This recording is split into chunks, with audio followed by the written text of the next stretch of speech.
क्या जीवन मूल्य भी समयानुसार रूपांतरित होते?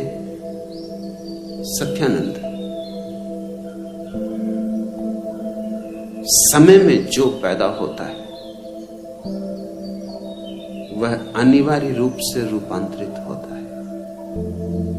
जीवन मूल्य भी समय की उत्पत्ति है, उपज।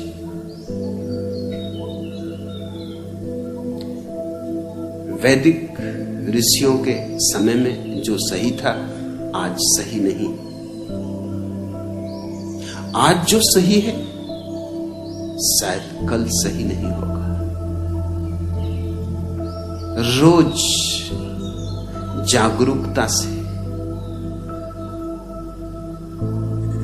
देखते रहना जरूरी है कि समय की धारा जब बदले तो हम भी बदले, लेकिन हम कल में जीते और अस्तित्व सदा आज है। हम होते हैं कल में, बीते कल में, और अस्तित्व है आज। हमारा तालमेल टूट जाता है, इससे महादुख पैदा होता है, इससे नरक निर्मित हो जाता है, क्योंकि हम हमेशा चूकते चले जाते हैं। वर्तमान से संबंध ना हो पाए तो परमात्मा से भी संबंध हो नहीं सकता, क्योंकि वर्तमान परमात्मा है और हम रहते हैं अतीत में। हमारी धारणाएं अतीत की वो कितनी ही मूढ़तापूर्ण हो जाएं, मगर हम उन्हें दोहराए जाते, हम पीटे चले जाते। हम कहते हैं हमारे बाप दादों के समय से चली आई। कभी उनकी अर्थवत्ता रही होगी, जरूर रही होगी।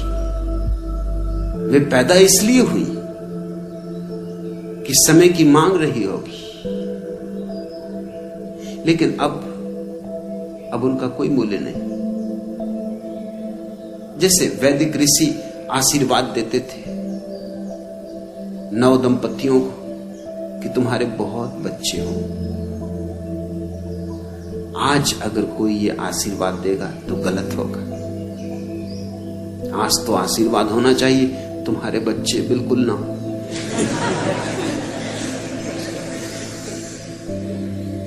आज बहुत बच्चे हों ये आशीर्वाद नहीं है, ये तो अभिशाप हो जाएगा।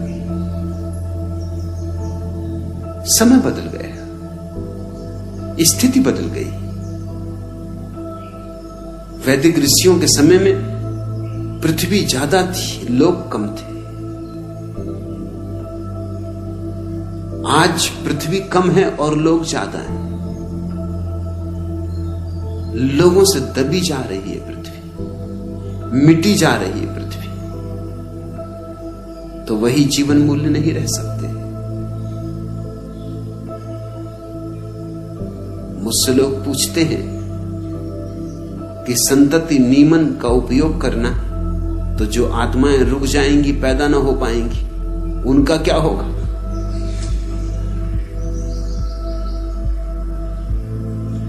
और क्या संतति नियमन करना हिंसात्मक नहीं? क्योंकि तुमने किसी को पैदा नहीं होने दिया, उसकी हत्या कर दी, होने के पहले ही हत्या कर दी।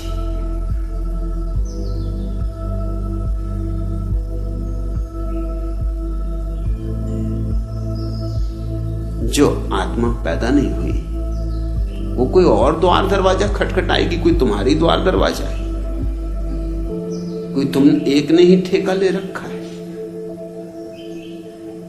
तुम जैसे मूड बहुत है,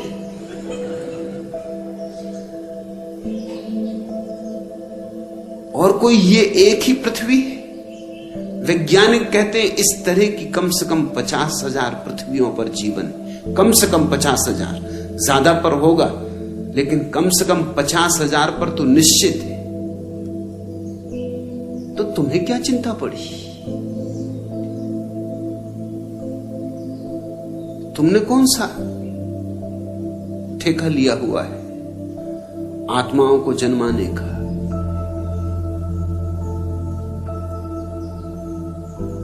जो चलाता है इस विश्व को, चलाएगा उनको भी, उसकी जिम्मेवारी, उसकी समस्या वो समझे। तुम क्या परमात्मा की समस्याएं हल करने बैठे हो? तुम अपनी सुलझा लो, उतनी बहुत।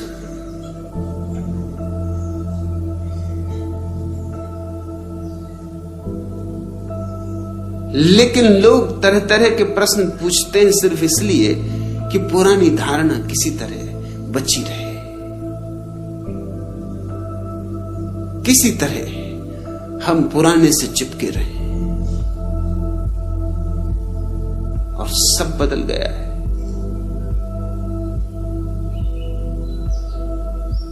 मुल्ला नसरुद्दीन कल मुझसे कह रहा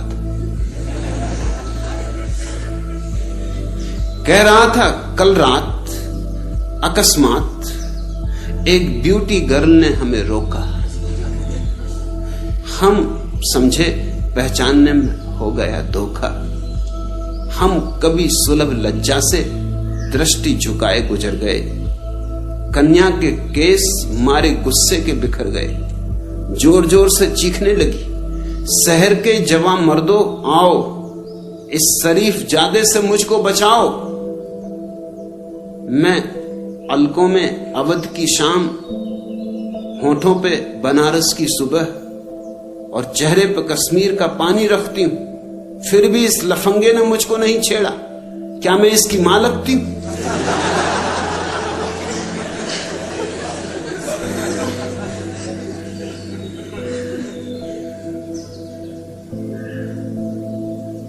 जीवन रोज बदला जाता है। पुराने मूल्य बह जाते पानी, नए मूल्य आ जाते। पुरानी धारणाएं टूट जाती, नई धारणाएं आ जाती। सोच में पड़े हैं सेठ किशोरी रमन, क्योंकि डाकुओं ने उनकी पत्नी का कर लिया अपहरण। अब आया है पत्र उनके पास कि आप 1 किलो सोना गंदे नाले पर रख दीजिए, जो कि हमारे द्वारा स्वयं सहज लिया जाएगा, और यदि आपने ऐसा न किया तो आपकी सिठानी को वापस भेज दिया जाएगा।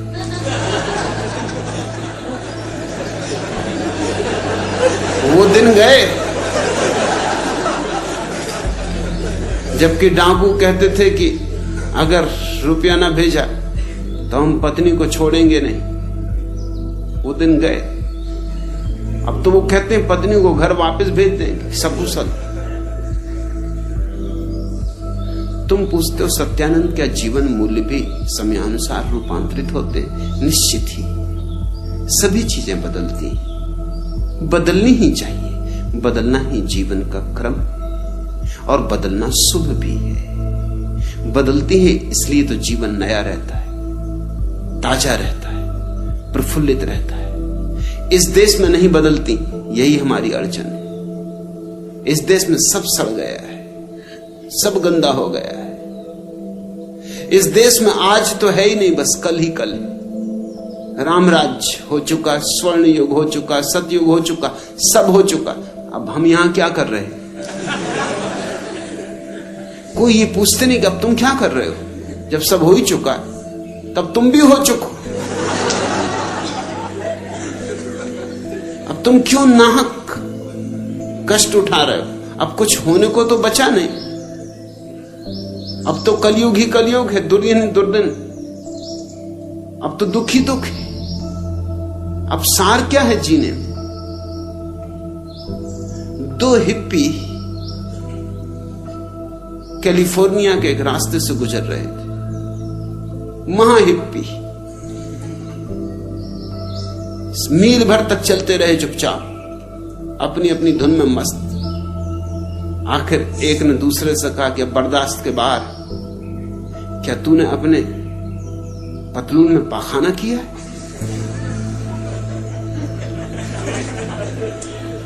इतनी भयंकर बदबू आ रही है, और मील भर से मैं देख रहा हूं कि अगर ये बदबू कहीं और से आ रही होती तो छूट गई होती पीछे, मगर ये साथ ही चल रही। दूसरे ने कहा कि नहीं नहीं, बिल्कुल नहीं। मगर पहला भी ऐसा मानने वाला, उससे उतार पतलून।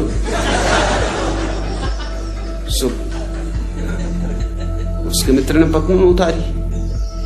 पतलून उतारते ही वो दूसरा चिल्लाया कि देख मैं क्या कहता था, और तू कहता है कि नहीं नहीं,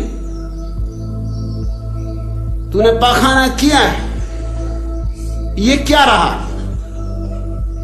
दूसरे ने कहा मैंने समझा भाई तुम पूछ रहे हो आज की।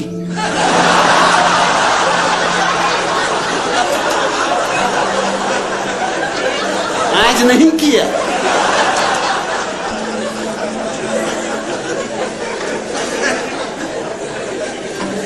ऐसी इस देश की दशा है। यहां आज तो कुछ है ही नहीं, कुछ भी नहीं, सब कल हो चुका। बस उसको ढोते रहो, मुर्दा लाशों को। सड़ गई है, बांस उठ रही, मगर बड़ी प्यारी, अपनों की, सदियों से पूजी गई, सम्मान सत्कार होता रहा है। सो सजाए रहो, समारे रहो। बाप दादे भी यही करते रहे, तुम भी यही करते रहो। हम कुछ भी बदलना नहीं चाहते। महावीर ने कहा था अपने मुनियों को कि नंगे पैर चलना। कहने का कारण था क्योंकि उस समय जूते बनते थे वो सिर्फ चमड़े के बनते थे, और चमड़ा तो हिंसा होगी, पशु मारे जाएंगे। तो ठीक था, अपने जूतों के लिए पशुओं को क्या मारना। फिर दूसरे कोई कोलतार के और सीमेंट के रास्ते तो थे नहीं, खुली मिट्टी थी, मिट्टी के ही रास्ते थे। मिट्टी पे चलने में कोई अस्वास्थ्य नहीं, मिट्टी पे चलने में तो स्वास्थ्य है। हम भी तो मिट्टी के बने हैं। मिट्टी मिट्टी से मिलती तो जीवन पाती। तो अगर तुम कभी नंगे पैर थोड़ी देर मिट्टी पर रोज चलो तो लाभपूर्ण है, स्वास्थ्यप्रद है, हर्जा नहीं है जरा भी। मगर अभी जैन मुनि अभी भी चले जा रहा है कोलतार की सड़क पर, सीमेंट रोड पर। सोचते ही नहीं कि महावीर को क्या विचारों को पता है कि सड़कें ऐसी भी होंगी। कोलतार की जलती हुई सड़क, गर्मी के दिन, पैर में फफोले पड़े जा रहे हैं, मगर वो चला जा रहा है।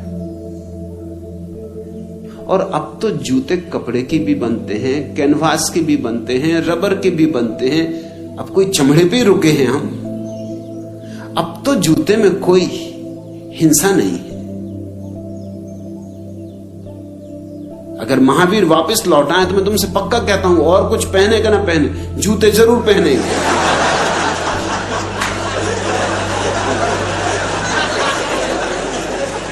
एक दिन एक आदमी ने और उसकी पत्नी ने मुल्ला नसरुद्दीन के द्वार पर दस्तक दी। दरवाजा खोला, नसरुद्दीन ने झांक के देखा, पति पत्नी खड़े। पति पत्नी बहुत हचकचाए क्योंकि मुल्ला बिल्कुल नंगा था, जूते पहने था और टोप लगाया था, टाई भी बांध रखी थी। अब एकदम से जा भी नहीं सकते थे, अब आ ही गए। और मुल्ला भी नहीं कह सकता कि जाओ, पुराने परिचित थे, कहा आइए आइए विराजी, बड़े सौभाग्य। पति आगे घुसा, पत्नी छिपी छिपी पीछे। पति तो इधर उधर देखने लगा, अब क्या कहे क्या ना कहे। कुछ सोच के भी आया था जिस काम से, वो भी एकदम भूल गया। ये नंगा आदमी, और बिल्कुल नंगा होता तो भी ठीक था। ये टोपी लगाए, जूते भी पहने और टाई भी बांधे, और बाकी सब चीजें नदारत, असली चीजें नदारत। मगर पत्नी से न रहा गया। पत्नी ने कहा कि मुल्ला जी, क्या मैं पूछ सकती हूं कि आप नंगे क्यों बैठे? मुल्ला ने कहा कि भाई, इस समय मुझे मिलने कोई आता ही नहीं। ये मेरे फुर्सत का समय, विश्राम का समय। सो घर में कोई है ही नहीं, तो अकेला अपने मस्त नग्न बैठता हूं, आराम करता हूं। अब दिन भर कसे कसे बेल्ट बांधे हुए हैं, पैंट बांधे हुए हैं, जैकेट पहने हुए हैं, कोट चढ़ाए हुए हैं, जान निकल जाती। तो जरा आराम कर रहा था तो उसने कहा ये भी समझ में आ गया, तो फिर ये जूते और ये टाई और ये हैट ये क्यों पहने हुए हो? तो मुल्ला ने कहा कि ये इसलिए कि शायद भूले भट के कोई आ ही जाए। अब तुम ही आ गए। ऐसा कभी कभी कोई भूले भट के आ जाए। मैं तुमसे पक्का कहता हूं महावीर अगर दोबारा हो तो जूते जरूर पहनेंगे। टाई और हैट की तो मैं नहीं कह सकता, वैसे अच्छा रहेगा। चटाई का हैट धूप धाप में बचाव भी करेगा और चटाई में कोई हिंसा भी नहीं। जापानी ढंग का चटाई का हैट सुंदर रहेगा।